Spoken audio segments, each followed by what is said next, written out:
Ito lang ako kung magkabit ng fascia board pagka ako'y walang helper. Dahil ang mga helper ko naroon, nagbubuo sila ng puste. Tekniko dyan para maikabit ko kahit mag-isa lang ako. Tinatalian ko ng kawad.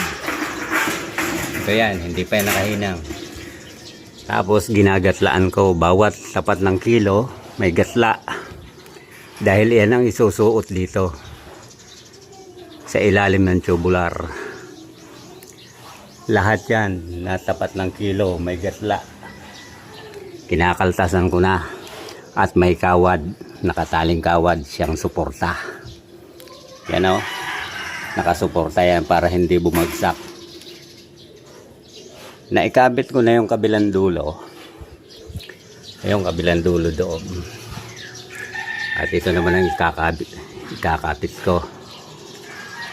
Unti-unti lang hanggang sa maikapit ko na mag-isa.